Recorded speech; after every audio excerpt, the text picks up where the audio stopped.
My name is Paul Kiebler, and I'm an alcoholic. Hi, Paul. This is my 45th year of sobriety in this beautiful fellowship.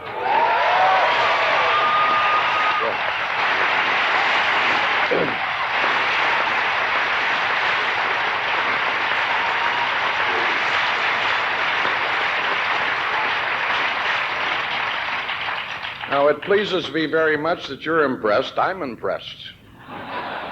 But my wife isn't impressed. The reason she isn't is because she was in her 47th year.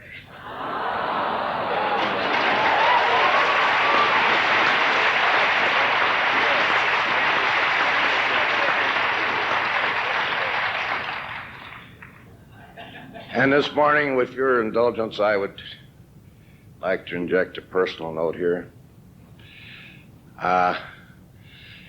It's my sad duty to tell you that this lovely lady 8 weeks ago was called to, passed on and left the ranks, fellowship, and was called by our Father.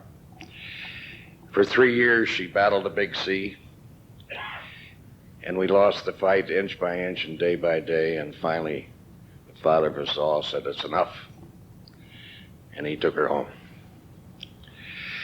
By coincidence, had she lived to reach her 47th, beginning of the 48th year, it would have been today.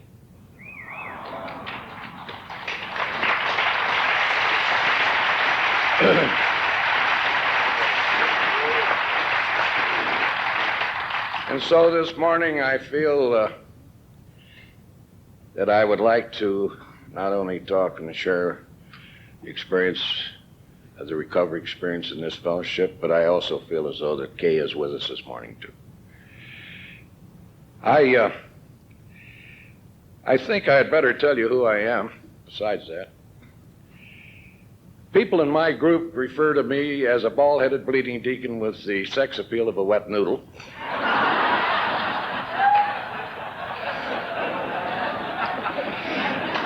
I'm sort of a nuts and bolts character, and they think my fundamentalism places me to the right of Jerry Falwell and Attila the Hun.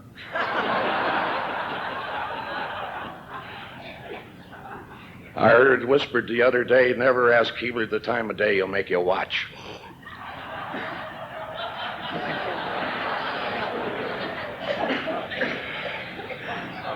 So be it.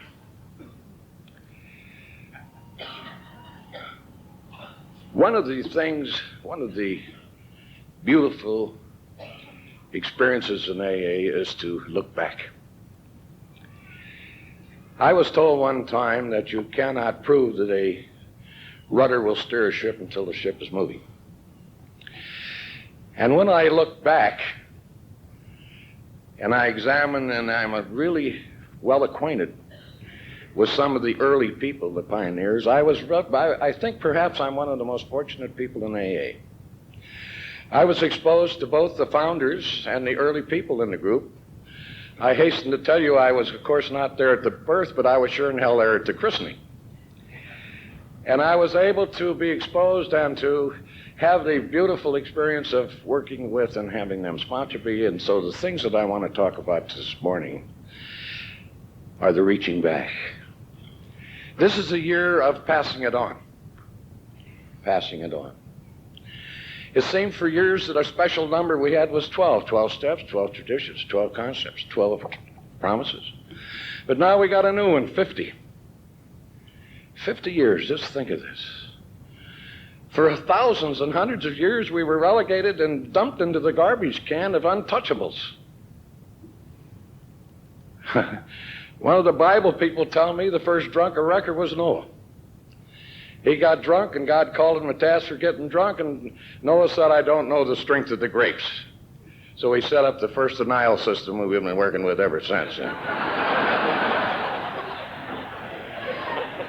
But for all of these years, the enigma, the alcoholic, the thing of derision, the untouchable, relegated to the great unwashed, down through the centuries and all of a sudden the light of day. My friend over here talked about those grand dames, Henrietta Seiberling and Anne. And going back from there, we had this beautiful young man in New York, Roland Hazard. He was what we call a real alcoholic, unmanageable, chronic, abusive. He just couldn't function. He had tried every agency, human agency and industry in the world. He just couldn't make it. Someone suggested that he go to Switzerland to see the great Dr. Jung. Here was a man of world renown that had handled all kinds of mental aberrations of all types and kinds and had this beautiful reputation and success record. And Roland went over to see the good doctor, and they put him into psychotherapy and treatment for a year. And at the end of that time, he was in the pink of physical shape, mental shape, and he had been given a great deal of information about alcohol and the alcohol abuse. Much like our treatment centers today, I suppose. And when he left there, in high spirits and high hopes that he had found the answer and the cure to his problem. And he got back to New York, and within a couple of weeks, he tested the new information. In a matter of weeks, he was back where he had started, only worse, and he proved the progressiveness of this awful illness, disease. And he went back to see the great doctor, and he said, "Doctor, what the hell is this? How can I be, what are you going to do for, I need help." And I think this is the man I believe that God sent to tell us and give us the way through Roland. And he said, "Roland, you are one of those people. You have some sort of a predisposition for this disease, and we can't help you. Psychiatry can't help you. Medicine can't help you. We can't do anything for you. You are in need of a oneness with a higher power. You must find a oneness with God.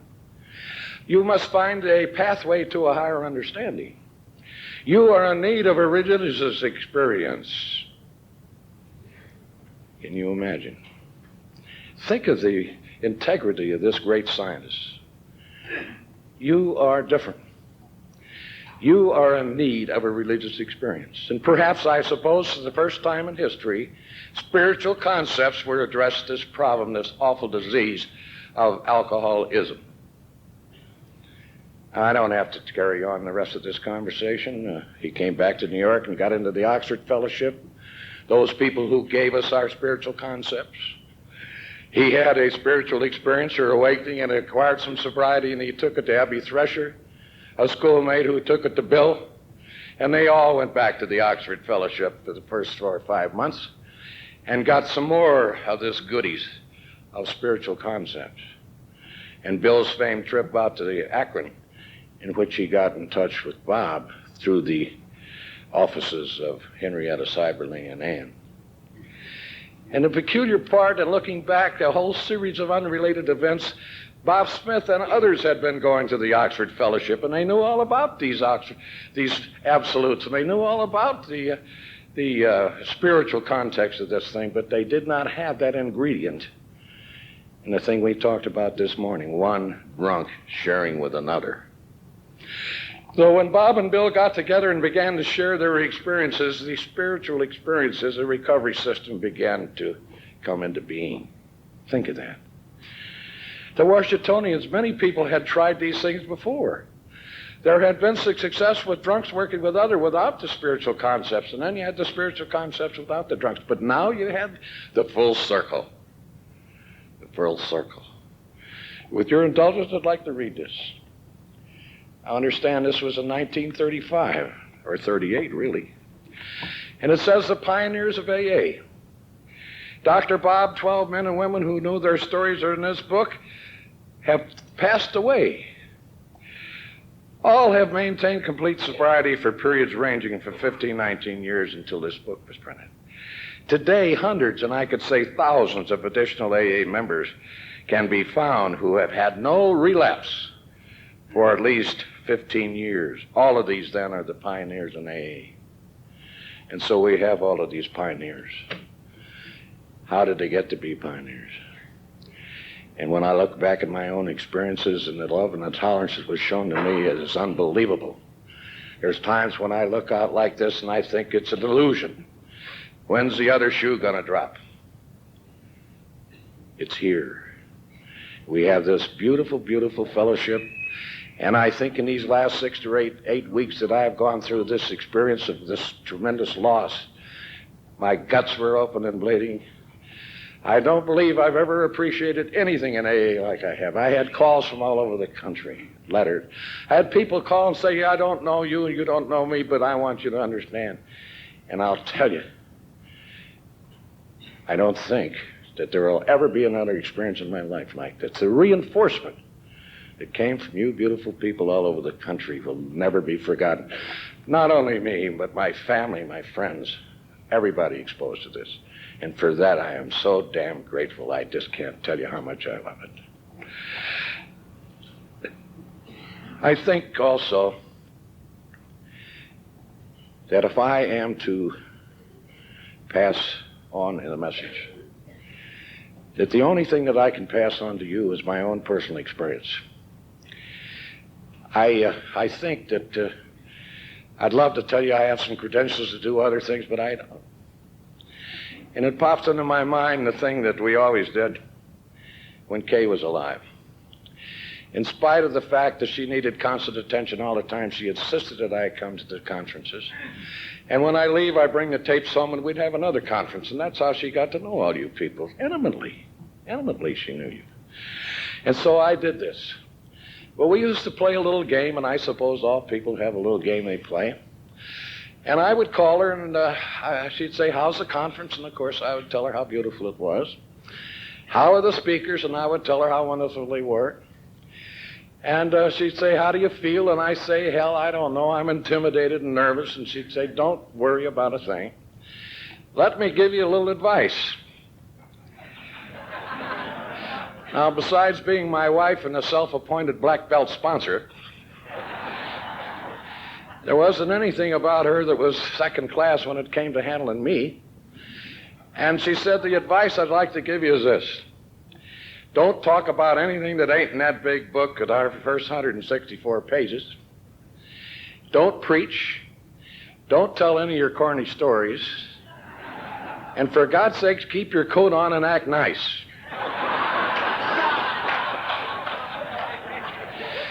And I'd hang up the phone, and I'd say, just because she's my wife and self-appointed sponsor, oh, what's her name ain't going to tell me what to do. I'm going to preach and tell corny stories, and I'm going to take off my coat and have a good time.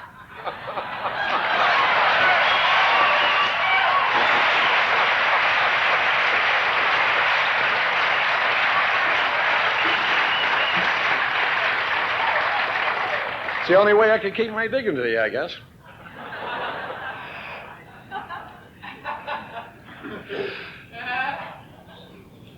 I think that I had best share with you my experiences and living experiences in qualifying for this beautiful fellowship. I was drinking harder and harder and harder.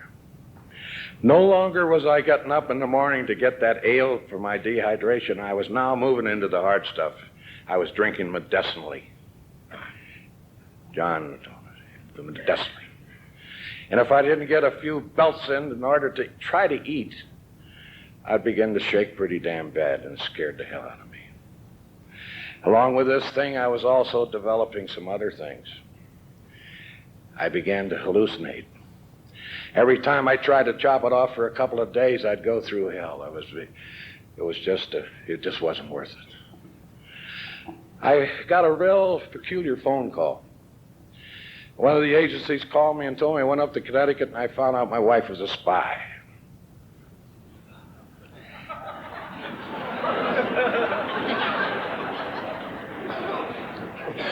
I don't have to tell you, it blew my mind. So I called the lawyers together and I said, wipe everybody out and give me a chunk and I'm gone. So I did what all of you people have done. I tried a geographical cure. And I walked away from that, the Kiebler syndrome, the hell with it. So I walked away. I began to drink at the better clubs and hotels, and there was a descending spiral. Inevitable. I'm not going to talk about too many of the years that I did this, but the last 6 to 8 months of it was hell. I was now hanging around places and drinking in places where I got the biggest bang for the cheapest buck. And I was laying around places I wouldn't have gone into sober for $1 million, and I felt comfortable there. But now I was in bad shape physically, and mentally I was deteriorating very fast. I didn't know whether I'd been to the bathroom or not. I hadn't been out of my linens. I was real scared and trying.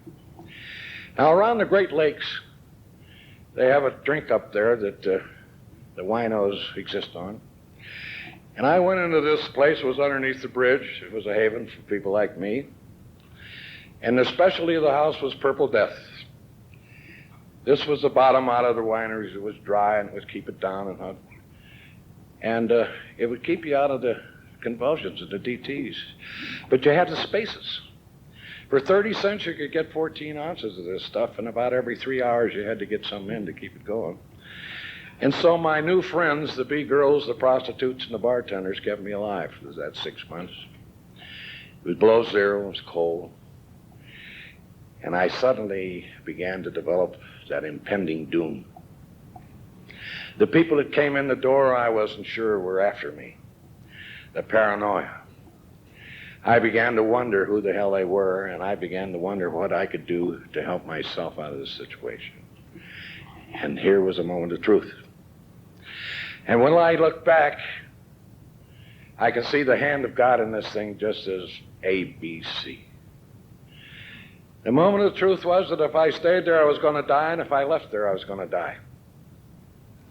Why I left there, I'll never know. I had no plan, no money, no place to go, nothing in my head. I was not capable of understanding anything, and I left this place, put one foot in front of the other, up the street I went. And I went into this it was a modest hotel, and I went in, and the assistant manager saw me and put me in a room. Would you believe it? I hadn't been out of my linens, and I imagine I smell like a skunk on a gut wagon or something. I don't know. But in this room I went.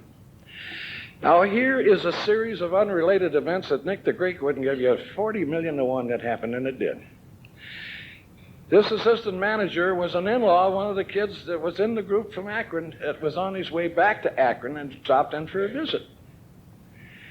And he said, I got a rummy over in the hotel, and I want you to go see him. We don't do that. You go see this guy. He's in trouble. So he persuaded these two boys from Akron to come over and see me. Now, the clarity and total recall of this moment has been with me and etched in my mind for all these years. And I think I could almost recall word for word, but paraphrasing it went something like this. The boys opened the door, and they came in, and they said, we understand you're in trouble. I said, oh, Christ, am I in trouble? And they said, we'd like to talk with you. We got some pretty good news for you. I said, my God, what is it? They said, we too were like you. We used to drink like this, and now we don't have to drink like this anymore.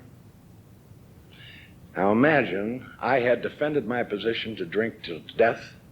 I had been screened for commitment. I'd been in drunk tanks. I'd been before the magistrates, and I'd never had more than 2 beers. But here were these guys talking about alcohol and alcoholism and drinking on a level that I had never heard anyone talk about it before. You know, they weren't talking down to me. There was no righteous position or any moralizing or anything. They just said, here's what we do. And we began to share our drinking experiences, and their honesty completely disarmed me. I knew these guys were pros. They were unselfish, and I found out they didn't expect to be paid, that this was a labor of love, and they were bringing some information to me that I too could be like them. Think of that. Now just imagine, no human agency, as my friend read, could have helped me. No agency or no family, no one that I knew would have touched me with a 40-foot pole. And these guys said, come with us, we'll take your warts and all. You smell bad, you look bad, and you stink in ears, but we love you. And I said, what the hell am I getting into? And they said, we think that you ought to know about alcoholism. And I said, I'm not an alcoholic, I'm a drunk and I'm nuts. And I said, that's right, you are. But beyond that, you are one of those people. And I repeat this because I think it's so important. They said, you have a disease. I said, what the hell do you mean disease? They said, you have some sort of a susceptibility that if you drink enough in time, you will do irreparable damage physically. Physically. This physical damage you do will never be repaired. As long as you live, you'll never be able to drink, and it's progressive. And my God. They said it's the root cause of the compulsion. And that compulsion takes over your sanity and you can't function. And I said, well, my God, I ain't got a chance. They said, that's right. That's right. He said, we want to ask you a question. Did you go to your high school counselor and tell him you wanted to be a drunk? I said, no. Said, did you marry a woman, go to school, your family, embarrass your country, and so on? I said, no. He said, why did you do it? I said, I don't know. And they said, that's right, you don't. Now, all of these things that you have done as an alcoholic, you are guiltless, but you are responsible. Responsible. And if you come with us and do what we tell you, and we want a commitment, you too can be like us. You won't have to drink. And I said, you mean a person like me could do this? He said, yeah. But we want a commitment. In those days, there was none of this desire crap.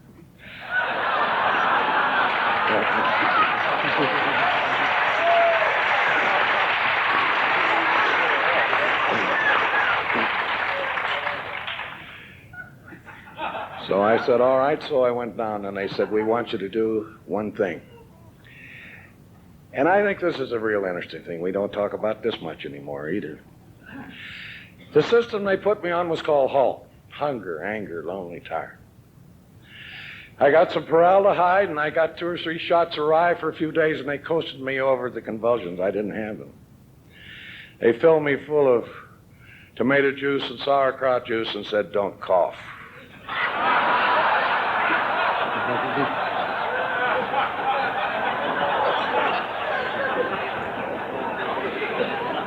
It was kind of exciting for a few days. But I was amazed at the joy in these people. They were not only sober, but they were full of goodwill. And when they talked about lonely, they came by and picked me up. I ate my meals in their homes. They took me to their offices, social events, and so on. I was never alone. Never alone. And as we went to these various people, and I saw these families that had been put back together again. And I saw people functioning successfully that had been like me. And I wondered, what the hell?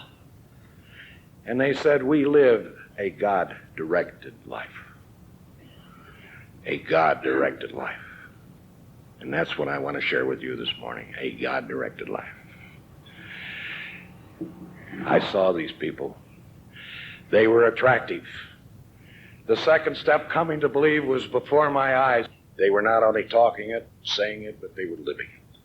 My God, they were beautiful people. Beautiful, beautiful people. At the end of about 4 months, I had been sober, believe it or not.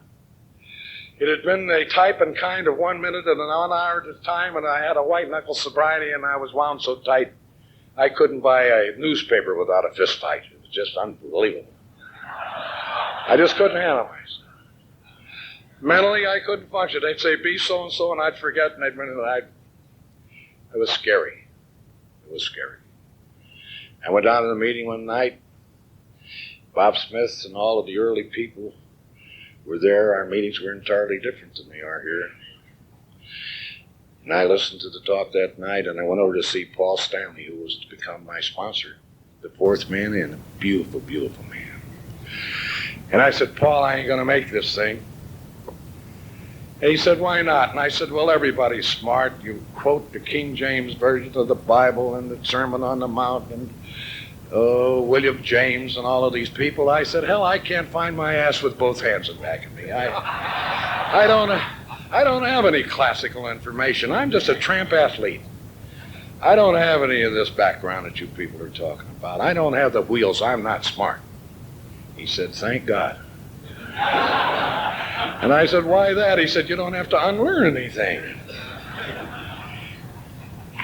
I thought about this 1,000 times, and I think what he said, and I'm going to say it to you, because I think this is what he was saying. If you think you've had some credentials and successful, and you're something unique and special out there, leave it at the door. We don't need it in here.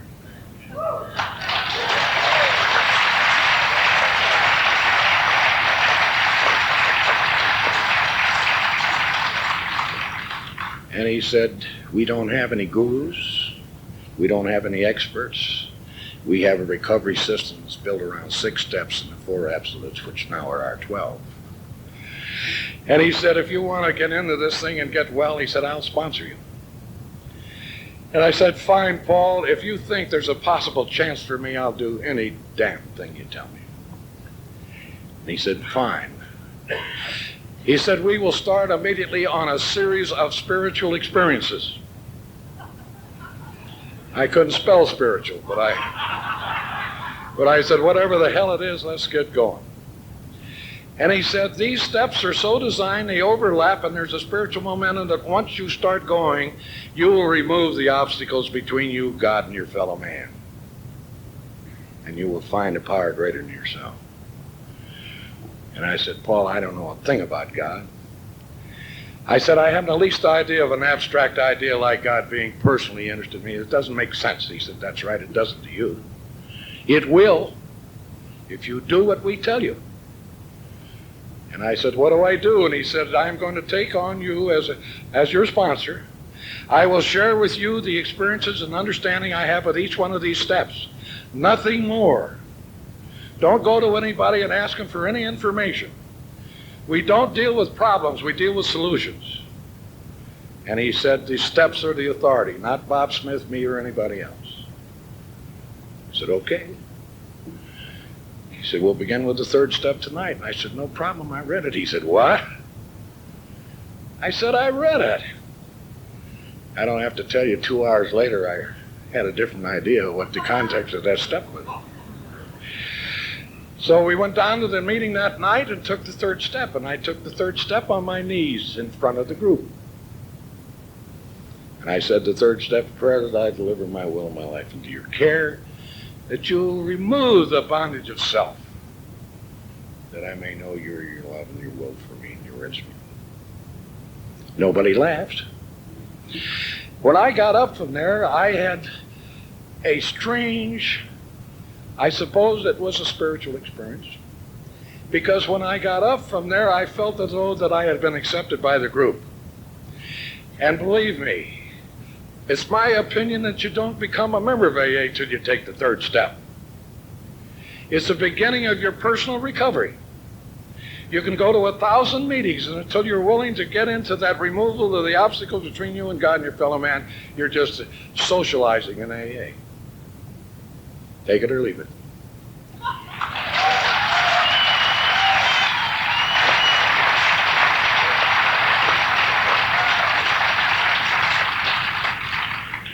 So I did this 3rd step, and you know what? It was a bridge from total isolation into becoming one of. My friend read anonymity. Anonymity, as we understand it, doesn't mean we're a secret society. It means unselfishness. You are no more or less than your brother that you sit at the table. And the group comes first. And I said, Paul, why in the hell did you make me get down on my knees in front of the group? He said, we wanted a demonstration of your sincerity and humility. And if you weren't willing to do that, you could go. I said, I did it. I did it. And I think the sincerity and the humility was part of the act. And I still believe that there is some sort of a mystical something about kneeling. Submission, perhaps. I do it every morning. I do it at night. I love it. I love it.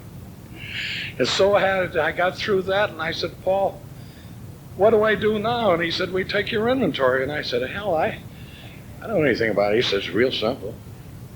We didn't do it like you do it today.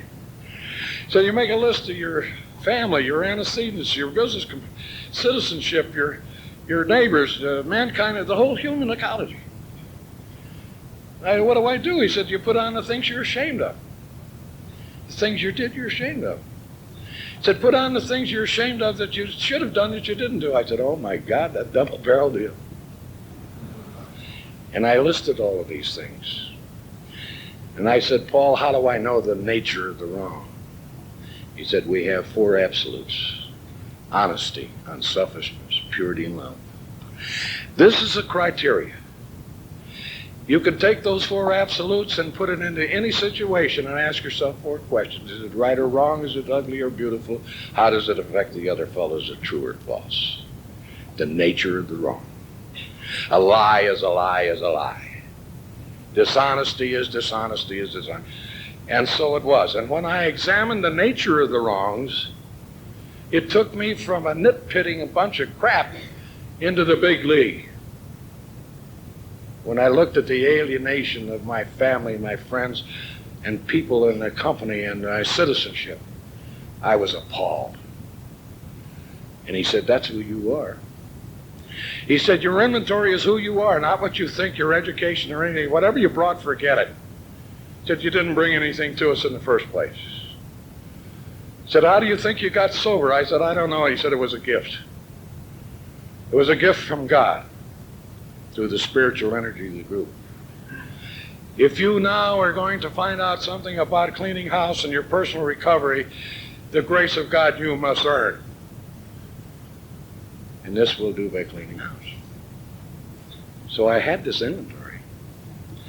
God, I had 32 people, places, institutions, things. I hear people say, I ain't never heard anything but myself. I don't know what kind of alcoholic you were, but I know what kind I was. I went out to St. Louis.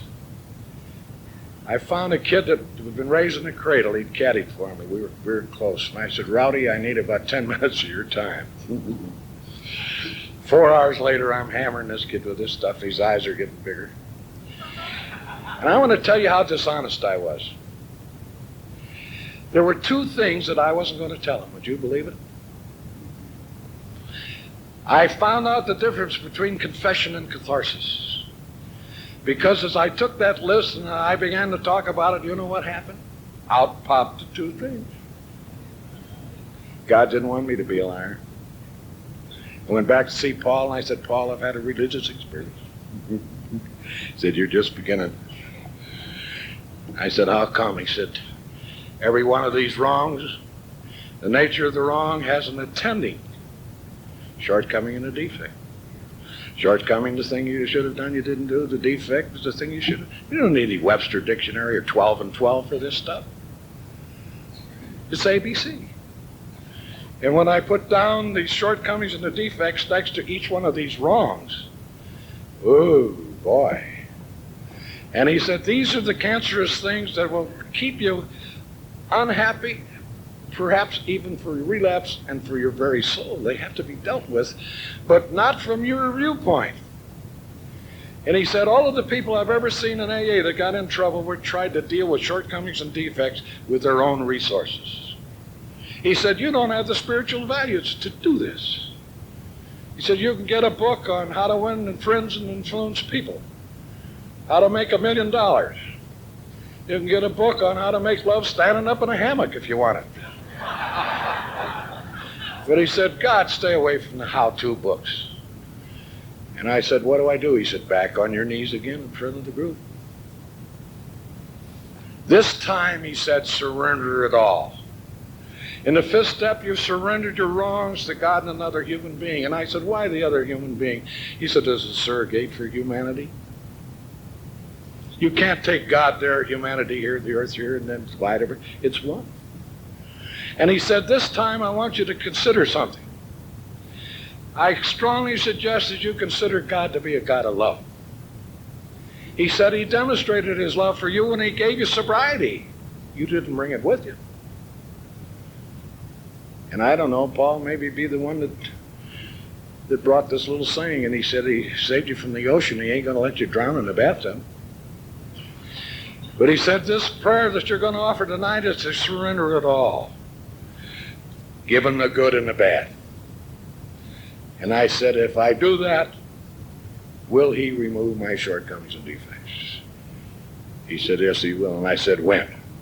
He said, I want some action, you know.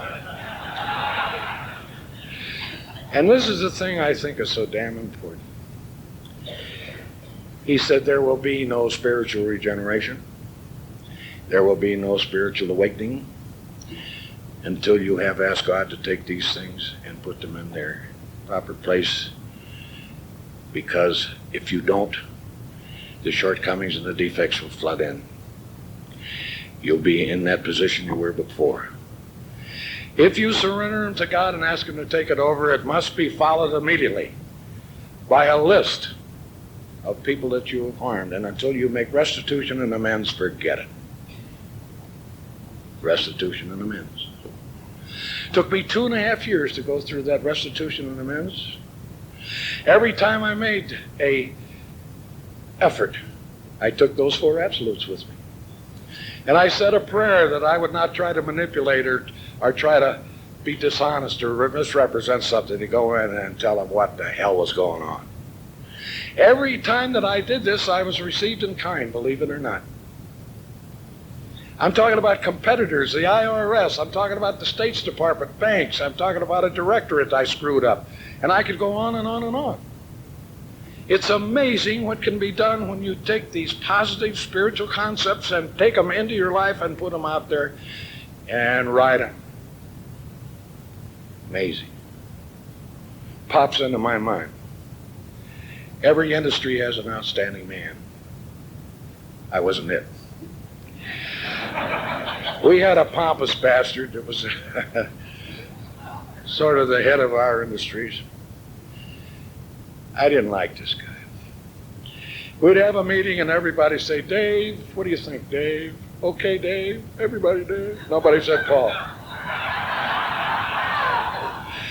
So we'd make an agreement, and I couldn't wait till I broke the market, and I'd do everything. I slandered this guy. I lied about him. You wouldn't believe it. Here he shows up in my amendment list. I said, oh, my God. Said, go down to Cincinnati and make it. I said, I wouldn't go down there for $1 million. I said, you want to be drunk? I said, I'll go. I went down to see this dude. I ran a big company, had a beautiful little office, and I walked in. He took me to the director's room. He sat at one end, I'm at the other. And he said, what can I do for you? I said, Dave, I hate your guts. I don't like you. I've never liked you, and I probably never will. But I got a personal problem, and you're part of it. Maybe you're all of it.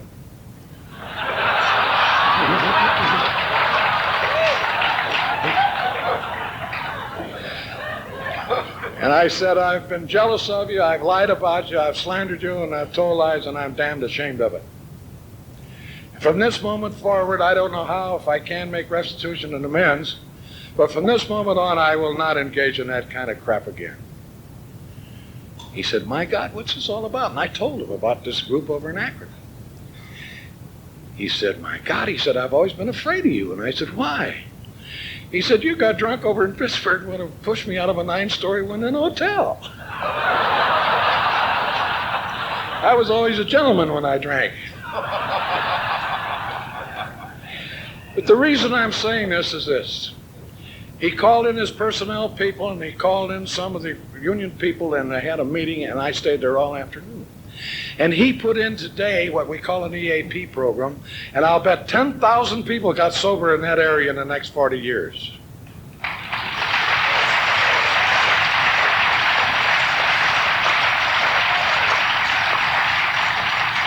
John said it, everybody said it. Don't ever discount the result of an effort that you make in behalf of somebody else if it's dealt with in truth and in love. That act of Bill and Bob put into being in Akron has been going on and on and on and on. It will never be destroyed. Never. We can't, even with our self-destructive and as volatile and as we are, we can't destroy it. We're sitting here today with that love. And it goes on and on and on. And so my amendment program, restitution, was beautiful. I would say to anyone here, please sit down with your sponsor, make this list, look at that inventory. You've got the whole thing right there. You don't have to go out and buy books, the Hazelton Guide and this crap. What you do is you look at, say what is there.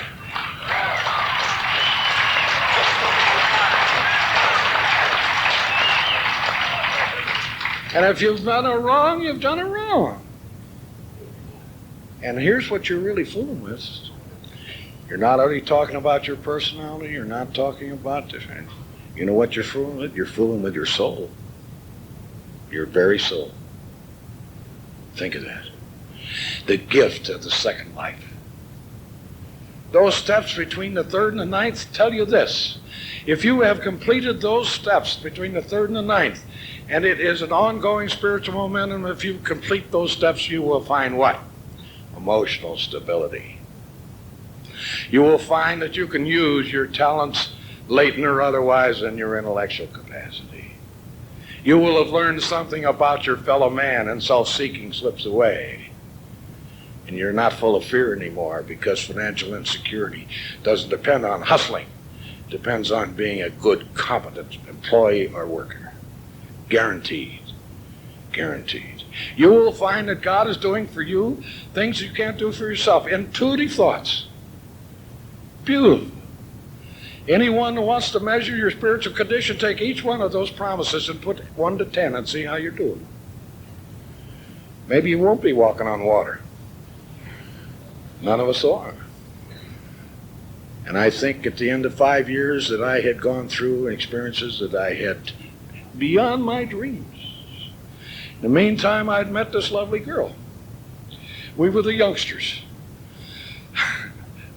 I guess she was a chanteuse, they called them in those days. She had a little band, and she'd go around to the supper clubs moaning, and Bill Bailey come home, you know, all those torch stuff. I was in a joint one night, and she was moaning, and I was going and making faces. I threw my ass out. I walk into a meeting, there she is. I don't know. We never talked about it. But anyhow, I met this girl, and she was the second girl in Cleveland at that time.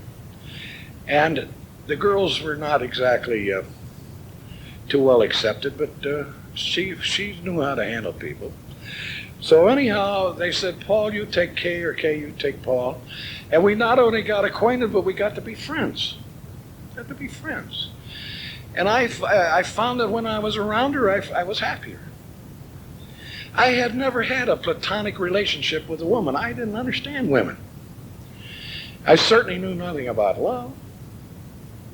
I guess I did. I thought love was a 400 horsepower blonde, a case of scotch, and a rainy week, you know.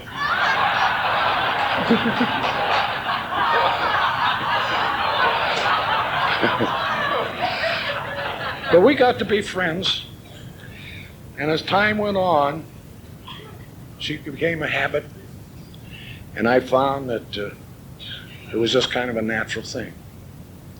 I had to go back east to go to work, and I thought, God, I don't want to leave this lovely girl, and I talked it over with her. She said the same thing. So we decided to get married. In those days, you got married, you know.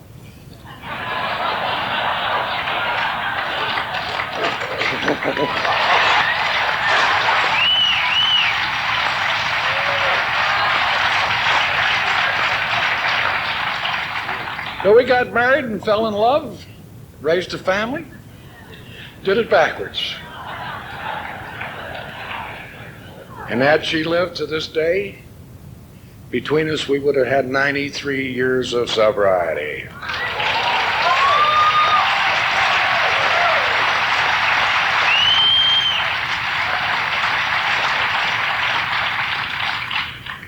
Four beautiful children, and a home that was filled with love. It's still there. It's still there. And so this marriage and the implementation of the program and the steps and the sponsorship went along. And I hate to tell you the rest of the story, but honesty requires it. I found myself at the end of 5 years enjoying all of the promises and then some. I had achieved a lot of things, except I didn't know a damn thing about manageability. We don't talk much about manageability. Anybody that wanted something done, get Kiebler, he'll do it. I was running all over the damn country with AA and all over my business, and I wasn't even sleeping. And I was not doing my prayers and meditation in the morning, and I could tell you that my personality changes were creeping in and those shortcomings and defects were taking over. How did I know? I began to experience some hostility and a little antagonism here and there, sometimes in the group. And I had decided, since now I was a 5 or 6 year veteran in AA, that I could now sit in the back, give it to the new people. That was I'd paid my dues. Things weren't going so well. And I came home one night and I said, Kay, there's something the hell wrong. She said, there sure is. And what do you think? She said, let's get back into AA. I said, my God, don't tell me again. I've run all over the country. I've 12-stepped. I've done that. She said, we're talking about the program. We're not talking about action. And I said, what do you mean? She said, that beautiful 10th, 11th, and the 12th, the plan for daily living. The 10th step continued to take daily inventory. Now, we took it at night. We took it together. And I would examine the day in which I had opportunities to be kinder and be more tolerant, and to be considerate, and to fix something or to get some input that would have been positive. I wasn't doing it. And it occurred to me that, hell, I was a dry AA, but I was an ex-drunk now. I wasn't a member of Alcoholics Anonymous. And we began to put these things down, and when I looked at the daily activities of the things I could have done and should have done, they were killing me, not my shortcomings and defects from the standpoint of lying and that. It was the things I could have done. I wasn't very tolerant anymore. People call me for 12-step work, and I'd say, or maybe a sponsorship, and I'd say, I'm sure we better get somebody who can devote more time. Somebody would call to come and talk, and I'd say, well, I talked over at so-and-so. Maybe you ought to get somebody else. Oh, boy. There it was, the descending spiral. So we began to take that inventory, and I looked at these things that I should have been doing that I wasn't doing. And I said, my God, Kay, this will kill us. And she said, no, all we've got to do is get into the 11th step, the prayer and meditation. 10th, the 11th, and the 12th are interlocked and intertwined in such a way you can't take one without the other. The inventory leads you into that state of grace where you ask for forgiveness. And I found that I could meditate again when I began to drive the distractions of the day out and stop that gimme this, gimme that. And there were times when I could find a center of calmness. And it was then that I asked God to give me the knowledge and the will. And I call it courage today, because I don't have at times the courage to be honest. It's tough to be honest. When I'm talking about being honest in the absolute, I'm talking about God is the practicing honesty, striving to be honesty. It leads us to the reality and the truth and the beauty that's God, that's all. And we keep striving. And when I asked for this help, I found the next morning I began to get it. And again, the practicing. A spiritual experience becomes an experience when you do something. It ain't up here. It's out there. And I began to take it to my home. I took it to my garage. I took it to my office. I took it to the unions. I took it to my company. And I was back in the let's say, the grace again. And I want to tell you that through all these years, it seems to me that standing here this morning, that my future, which at the moment looks pretty damn bleak and uncertain, I am certain that if I structure these absolutes, and if I use them as my gods with my fellow man, myself, that they will take me to and meet a set of standards. The standards are honesty, unselfishness, purity, and love. They're synonymous. You can't have love if it's dishonest. You can't have love if it's unselfish. The only real love that we absolutely know of is God, unqualified love. What is it? It's beautiful when it's honest, when it's pure in its intentions. And this is in a state and in harmony with God and His will. And so beginning with the third step and ending with the 12th and 11th and the 12th, removing those obstacles between God and your fellow man. Improving your conscious contact with God. I had forgotten that personal recovery had been no guarantee that I would improve my conscious contact with God. I'm not one of these guys that's pray and turn it over to God and walk in traffic. I'm telling you, you get your ass run over.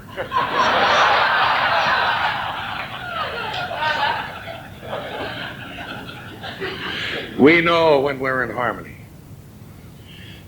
There is a disquieting, there is a comfort zone that we're needing. And when our relationships with other people, it's beautiful. Never in my life have I ever cherished this fellowship like I have this last 6 weeks. And I guess this morning I'm dumping on you a little bit, but thank you for allowing me to do this. And I think I want to tell you one more thing. And I think it was the moment of truth that happened about that time. And I think God reveals to us those things that we can handle at that particular time. Bob Smith was dying, and he had a message that he wanted to deliver. And I think there was about maybe 500 or 600, I don't know, crowd over at the Public Square building. And they wheeled him in a chair, and he tried to stand up and couldn't make it. He sat down and he looked us over, and what a guy. You know, he told us how grateful he was that he had this opportunity to look at us and to think that he had played a small part in our recovery. Small part. And he said, I have a message. And the message is, keep the program simple. Beware the Freudian complexes that are of interest only to the scientific mind. Watch that area. Remember the tongue that has caused us so much trouble in the past. If we use it, let us use it with forbearance and tolerance, and remember, pat those new people on the back even as we need it. All of our steps and traditions, everything simmered down, boiled down, come up with two ideas. Love and service. Love and service. Keep those two things in mind in our relationships with people, our God, and our fellow man. I was transfixed. I think that I had been searching and searching and searching. Love and service. And I walked out of there and I've never looked back. I've never looked back once to wonder where or whether how much of an alcoholic I may have been. No way. I've never looked back once to wonder why somebody slipped. They call it. I don't think we have slips. How the hell can you slip if you haven't been in the program?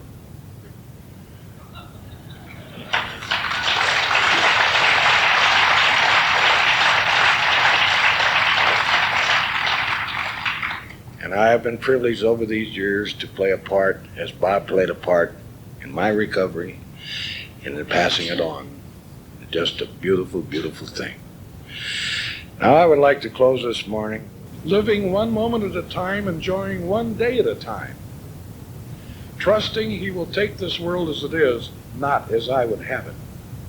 And if I surrender to His will, He will make all things right, that I may be reasonably happy in this life, as supremely happy with Him forever in the next. Thank you very much.